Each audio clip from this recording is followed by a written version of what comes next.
भगवान बुद्ध का जन्म भी बड़ी विकट परिस्थितियों में हुआ। कहते हैं उनकी माँ महामाया ने उन्हें एक उद्यान में चलते फिरते ही जन्म दिया। और यह भी वर्णन है कि जन्म के बाद भगवान बुद्ध कुछ 7 कदम चले थे। और कहानी यह भी है कि उनके जन्म के बाद किसी पर्वत पे ध्यानस्थ एक महान ऋषि मुनि जो समाधिस्थ अपनी गुफा में थे, उन्हें ऐसा आभास हुआ कि एक बच्चे ने जन्म लिया है शुद्धोधन के घर।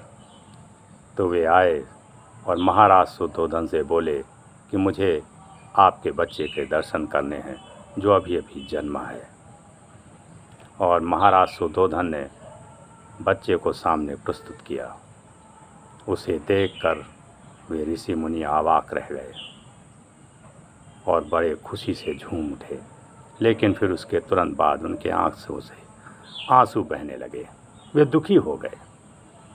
महाराज शुद्धोधन ने इसका कारण पूछा कि महाराज आप रो रहे हैं। तो ऋषि मुनि ने कहा कि हाँ, रो इसलिए रहा हूँ कि ये बालक ने उस समय जन्म लिया है जब मैं बिल्कुल मरने के करीब हूँ। मैं इसका वो तेज देख नहीं पाऊँगा, मैं उसका वो ज्ञान सुन नहीं पाऊँगा।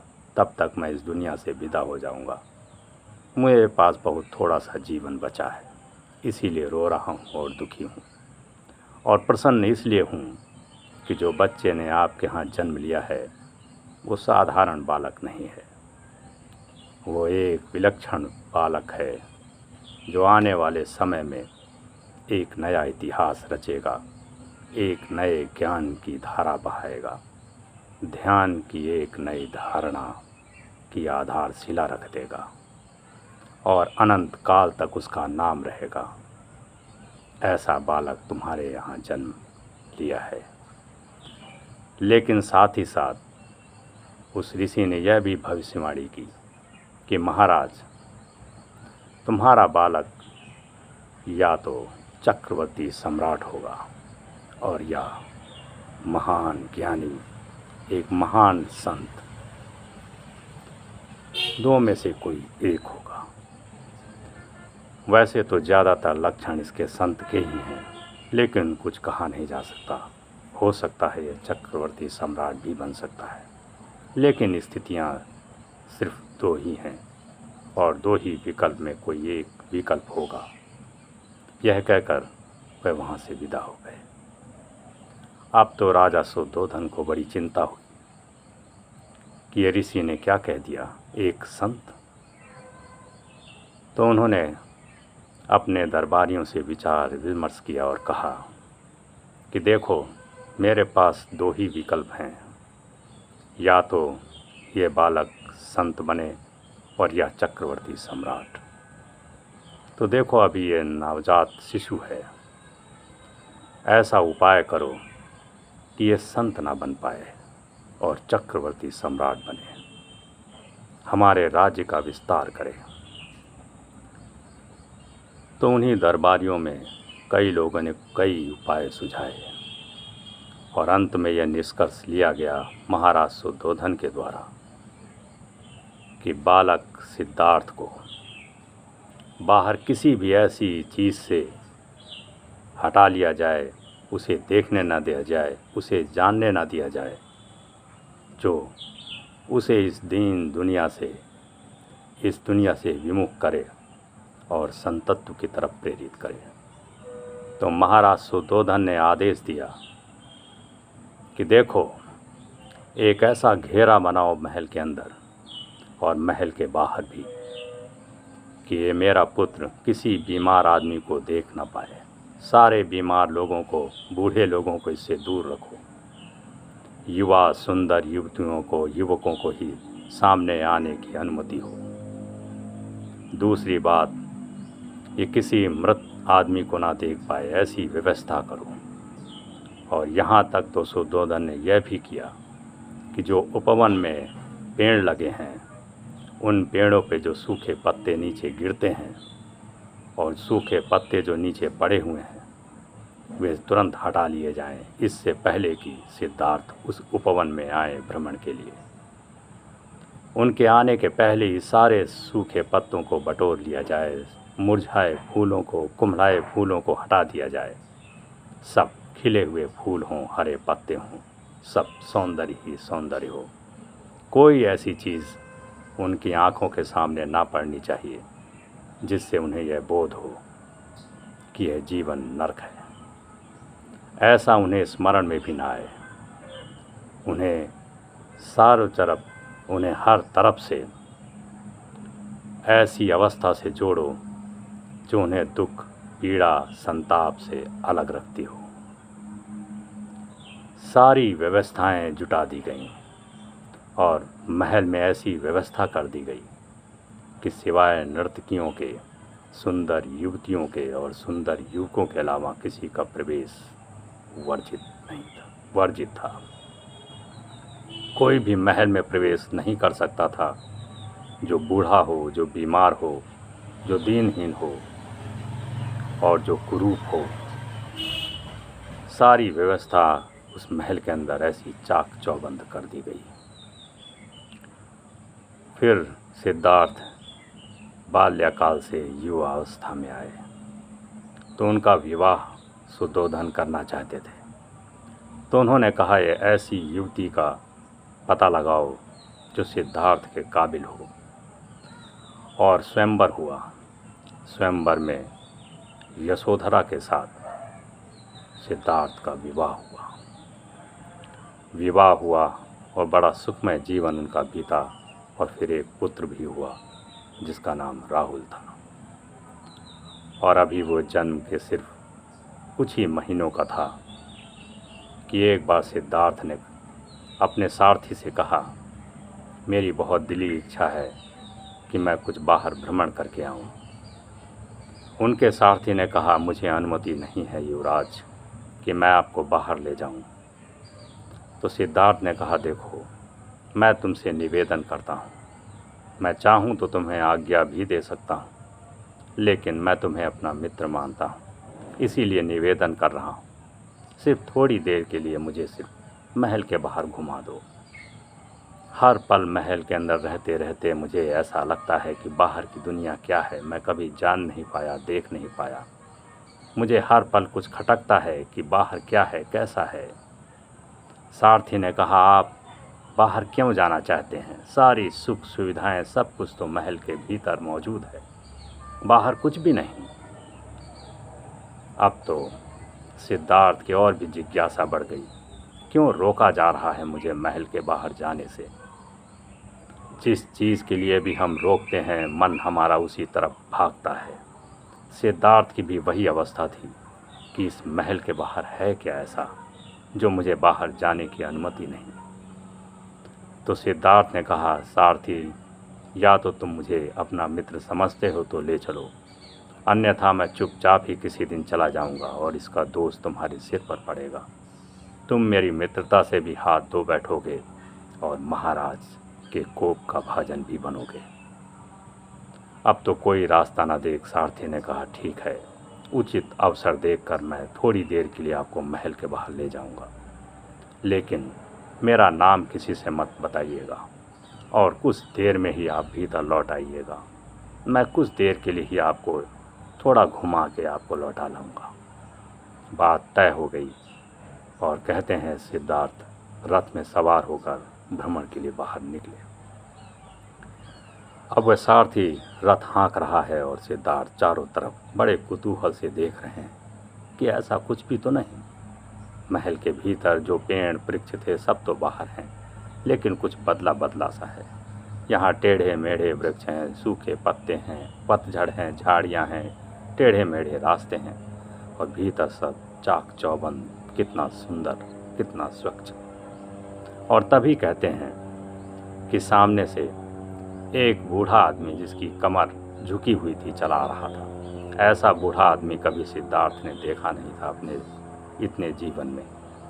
बड़े कुतूहल से उन्होंने कहा, सारथी रथ रोको, बड़ा आश्चर्य है कि ये कौन है, मैंने इस तरह का मनुष्य नहीं देखा। सारथी ने कहा, युवराज, ये बूढ़ा हो गया है, हमारी तरह कभी ये भी जवान था, अब बूढ़ा हो गया है, इसकी कमर झुक गई है, शरीर जर्जर हो गया है, इसीलिए लाठी लेके चल रहा है। सिद्धार्थ को बड़ा आश्चर्य हुआ, ऐसा भी होता है या हो सकता है। तो उन्होंने पूछा, क्या मैं भी एक दिन इसी तरह बूढ़ा हो जाऊंगा, और क्या मेरा भी शरीर इस तरह जर्जर हो जाएगा? क्या मैं भी इसी तरह हाथ में लाठी लेके टेकते हुए चलूंगा? सारथी ने कहा, युवराज, ऐसा तो सबके साथ ही होता है। थोड़ा ऐसा या थोड़ा वैसा होगा तो ज़रूर। बूढ़े तो सब होंगे, शरीर तो जर्जर होगा ही।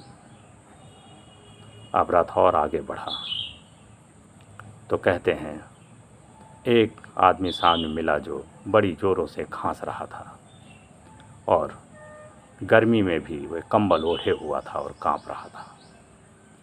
सिद्धार्थ ने कहा, सारथी रोको, ये कैसा व्यक्ति है? ये कौन है जो कंबल ओढ़े है इतनी गर्मी में, और इसका शरीर भी कंप रहा है और ये खांस रहा है? क्या हो गया है इसे? ऐसा तो मैंने कभी किसी को नहीं देखा। सारथी ने कहा, युवराज, यह भी हमारी तरह ही एक इंसान है, लेकिन बीमार है। लगता है इसे बहुत ज़ोरों से बुखार है, इसीलिए इसका शरीर कंप रहा है, और इसे ठंडी लग रही है, इसलिए ये गर्मी में भी कंबल ओढ़े है और खांस रहा है। सिद्धार्थ ने कहा, तो क्या एक दिन सभी बीमार होंगे? क्या मैं भी बीमार पड़ूंगा? क्या मैं भी इस तरह कंपूंगा? सारथी ने कहा, भगवान ना करे कि आप बीमार पड़ें, लेकिन ये तो नियति है। बीमारी का क्या भरोसा, किसी पर भी आ सकती है। सिद्धार्थ को बड़ा आश्चर्य हुआ। उन्होंने कहा, आगे रथ बढ़ाओ।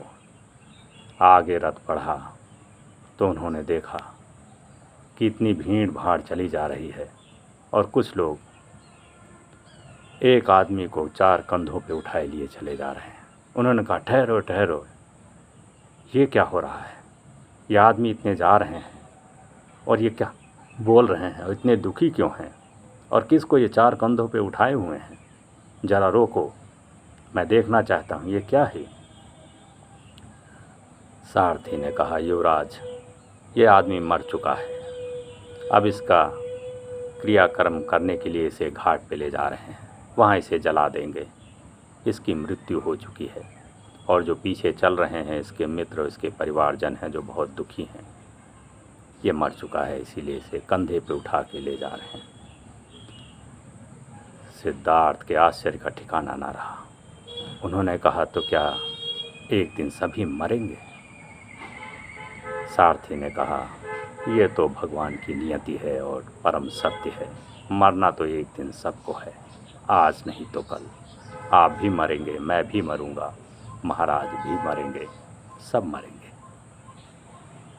सिद्धार्थ तो वहीं रथ पर बैठ गए और अपना माथा पकड़ के विचार करने लगे, इतना परम सत्य मुझसे छुपाया गया, इतना बड़ा सत्य आज तक मुझे बताया नहीं गया, तो फिर इस जीवन का मूल्य क्या जो एक दिन मर ही जाएगा? इस जीवन का क्या अर्थ है? इतना ही सुख सुविधा, ये सौंदर्य, ये उल्लास, ये खुशी, ये हंसी, इस सब का क्या मूल्य है जब एक दिन शरीर हमारा साथ ही छोड़ जाएगा, और उसका कुछ भरोसा नहीं कि ये कब घड़ी आए और कब हो जाए। वे बड़े निराश हो गए और विचार में पड़ गए। उन्होंने सारथी से कहा, आगे मैं नहीं कुछ देखना चाहता, बस इसके बाद मेरी हिम्मत नहीं कि मैं और कुछ देखूं और सुनूं। सारथी, वापस रथ मोड़ो और महल की ओर ले चलो। अब मैं बिल्कुल सक्षम नहीं हूं कि मैं कुछ और देखूं और सुनूं। सारथी तो चाहता भी था कि जल्दी से जल्दी महल वापस लौट जाएं। उसने रथ मोड़ा और महल में ले आया। अब पूरी रात सिद्धार्थ सो नहीं पाए। वे विचारों में खोए रहे कि ऐसा कैसा कि एक तरफ इतने सुख सुविधा, इतना उल्लासपूर्ण जीवन, और एक तरफ इतना दुखी आदमी मरेगा, यहाँ आदमी जीवित है। ये सब क्या है? ये कौन सी स्थिति है? क्या सत्य है? ये जीवन या ये मृत्यु? वे बड़ी दुविधा में पड़ गए। ये दुख या सुख क्यों है? आदमी स्वस्थ है तो बीमार क्यों है? बीमारी क्यों नहीं जाती? आदमी स्वस्थ ही क्यों नहीं रहता? आदमी की मृत्यु क्यों हो जाती है? तमाम प्रश्न रात भर सिद्धार्थ को झकझोरे हुए थे, बेचैन किए हुए थे। 1 दिन बीता, 2 दिन बीता, 3 दिन बीता, बड़े बेचैन हो गए वे। उन्होंने सोचा कि कुछ खास प्रयोजन के लिए ही मुझे बाहर जाने से इसलिए मना किया गया था। शायद मैं सत्य को जान न पाऊँ, इसीलिए मुझे इस किले में कैद किया गया था। इसीलिए मेरा विवाह किया गया, इसीलिए मुझे इन सुंदर नर्तकियों से घेरा गया। पिताजी ने बहुत गलत किया, मुझे उस परम सत्य से वंचित कर दिया था जो बाहर है, जो मुझे देखने को आज मिला। उन्होंने कहा ये अंदर तो सब बनावटी है, सब मायावी है, झूठ है ये सब। सत्य मुझे बाहर मिला और बाहर ही मुझे देखने जाना पड़ेगा। शायद और बड़ा सत्य हो, मैं ना जान पा रहा हूँ। मैं उसे खोजने के लिए बाहर ही निकलूँगा, लेकिन कोई मुझे जाने नहीं देगा, ना पिताजी और ना ही ये यशोधरा। अब तो ये नवजात पुत्र भी मेरा पैदा हो गया है, तो कैसे यशोधरा मुझे जाने देगी? अब वो स्थिति बड़ी दुविधापूर्ण है कि एक तरफ यशोधरा और उनका पुत्र, और एक तरफ सिद्धार्थ और बाहर का सत्य। वे बड़े बेचैन हैं कि उस सत्य को छोड़ें और यशोधरा अपने पुत्र को पकड़ें, अपने पिता की बात मानें, या अपनी पत्नी और पुत्र और पिता को छोड़ें और बाहर के सत्य को जानें। यही स्थिति हम सब के जीवन में भी आती है कभी न कभी, लेकिन हम सब बहुत कमज़ोर होते हैं। हम सुरक्षित चीज़ ढूंढ लेते हैं और सोचते हैं बस इसी में रहो, जैसे एक पिंजरे के अंदर तोता रहता है कि उसे खाना मिले, पानी मिले, प्यार मिले, और क्या चाहिए। कौन उड़े बाहर जंगलों में, पेड़ों पर, पहाड़ों पर, और खाने के लिए दर दर भटके, पानी के लिए भटके, और शिकारी भी उसकी ताक में है मारने के। बड़ी असुरक्षा है बाहर। यहाँ सब सुरक्षित है और हम सब सुरक्षित जगह पे ही रहना पसंद करते हैं, सुरक्षा ढूंढते हैं, सारे उपाय करते हैं, और सत्य की तरफ से, दुख की तरफ से मुख मोड़ लेते हैं। ये हम सब के साथ घटित होता है, हम सबके जीवन का ये एक अंग है। तो सिद्धार्थ भी बड़े बेचैन हुए। उन्होंने सोचा अब तो मुझे किसी दिन एकांत में अकेले ही, बिना बताए ही इस महल को छोड़ना पड़ेगा।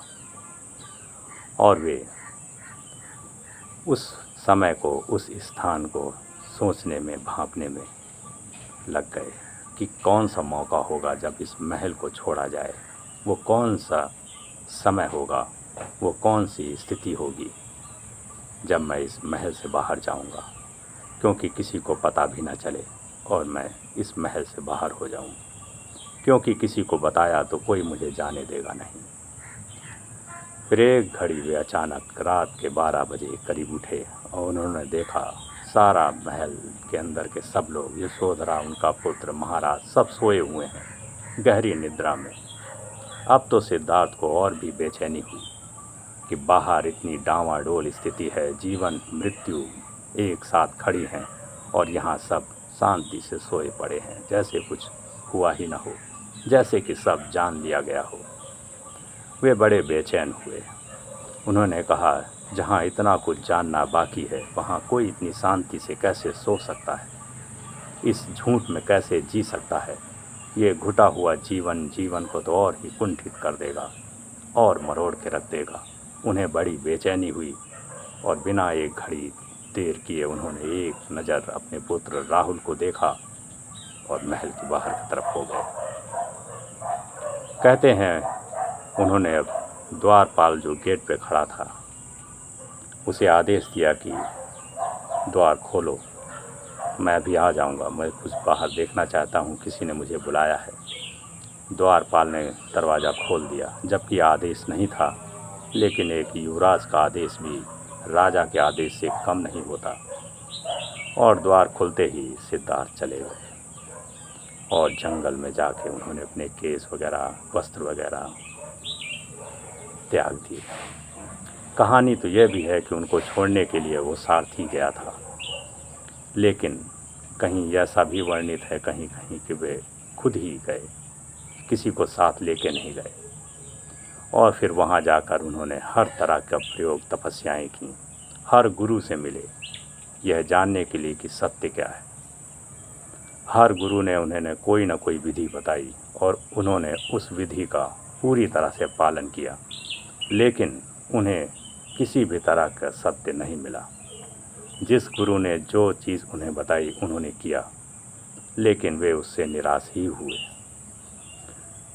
फिर एक गुरु उनको ऐसा मिला जिसने कहा, अगर आप सत्य को जानना चाहते हैं तो आप सिर्फ रोज़ चावल के एक दाने के बराबर ही अनाज लें और ये प्रयोग करीब आप 1 वर्ष तक करें। कहते हैं जब उन्होंने इस प्रयोग को किया तो उनका शरीर बिल्कुल जरा जीर्ण हो गया, वे बड़े बीमार हो गए, यहाँ तक कि चलने फिरने में उन्हें परेशानी होने लगी। फिर एक दिन वे निरंजना नदी के पास स्नान करने गए थे और इतने कमज़ोर थे कि जब वहाँ से घाट में उतरने लगे तो खड़े नहीं हो पा रहे थे, चल नहीं पा रहे थे और फिर किनारे घाट पे ही बैठ गए। तब उन्होंने सोचा कि शरीर को इतना कष्ट देने से कोई फ़ायदा नहीं, अगर शरीर ही नहीं रहेगा तो सत्य कहाँ से मिलेगा, तो ये सारे उपाय बेकार हैं, किसी काम के नहीं। फिर उन्होंने भोजन लिया और ध्यान समाधि में बैठे और फिर एक दिन पीपल के पेड़ के नीचे उन्हें सत्य का ज्ञान हुआ। यह एक दूसरी कहानी है जिसे मैं अगले वीडियो में इसका विस्तार से वर्णन करूँगा। फ़िलहाल तो इतना ही। धन्यवाद।